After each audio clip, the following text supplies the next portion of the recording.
Skydiving sends thrill seekers hurtling toward the Earth at 120 miles per hour. But what happens when things get a little too thrilling before you even let the plane? November 2nd, 2013. It's late afternoon at Richard I. Bong Memorial Airport in Superior, Wisconsin. Skydivers Chad Ebling and John Rodrigo, along with Amy Olson and Trish Roy, are with 5 of their friends preparing for their last jump of the day. We spent all day jumping with each other, having a lot of fun. It was right around sunset because it's the last jump of the day. Let's do something special. As the sun goes down, the 9 skydivers take off in 2 separate planes to complete what is called a formation jump. The plan for the skydive was the 4 people in the lead plane exit their aircraft, and we would dive down to them and form a big round star formation. Once the 2 planes reach about 12,000 feet, the skydivers prepare to jump. I was in the lead plane, so we started our climb out. But in the trailing plane, Chad realizes something is very wrong. We saw them getting closer than they should have been by a lot, and that's when we knew there was no coming out of it. Suddenly, the 2 planes collide.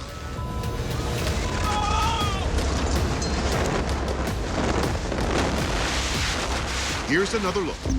In the lead plane, the impact knocks the skydivers off the wing. While from the trailing plane, 2 cameras capture the impending collision and how quickly tragedy can strike.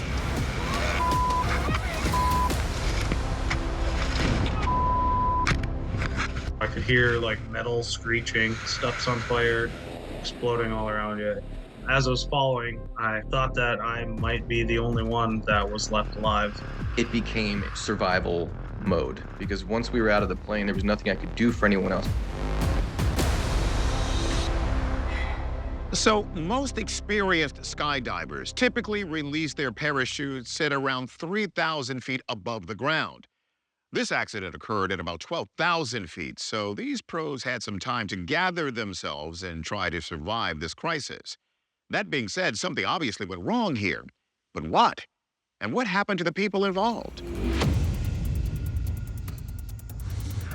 Could the wind have blown these planes together? Specifically, something called wind shear, which is when the wind suddenly blows harder or in a different direction, knocking the plane off course. If wind shear was an issue, what you would see is violent movement and maneuvering. You'd see the horizon go back and forth and up and down, and you'd see the airplane move around in a very erratic fashion, being affected by a wind shear.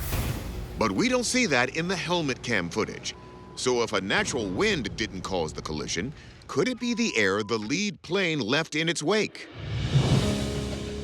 Wake turbulence involves the airflow as it's coming across the wings that can disturb the air behind it. However, that's really limited to when you have smaller recreational aircraft moving close to a giant, C-47, something like that. But both aircraft are the same size. Instead, there could be a far more mundane explanation. They are like on 2 ends of the letter V moving towards the common point. Just as when you're sitting in a car, you can't see all points around you.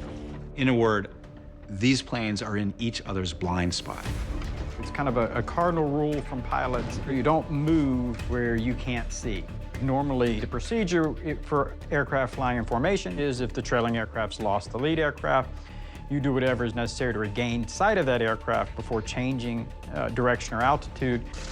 The NTSB determined the probable cause of the accident was the failure of the in-trail pilot to maintain visual separation from the airplane in front of it. It turns out that both pilots were not properly trained with regards to proper separation standards and formation flying for parachute operations.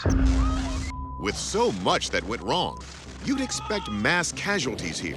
But Chad and John, along with all the other skydivers, including the pilots, were safe. It was really kind of joyful to see everybody, like one at a time, make it down with no broken bones or serious cuts. As much as went wrong to make this happen, I think there's more things went right. Our takeaway? Pilot error. The NTSB report made that perfectly clear. But don't think that'll stop any of these skydivers from jumping again. All I can say is, better you than me.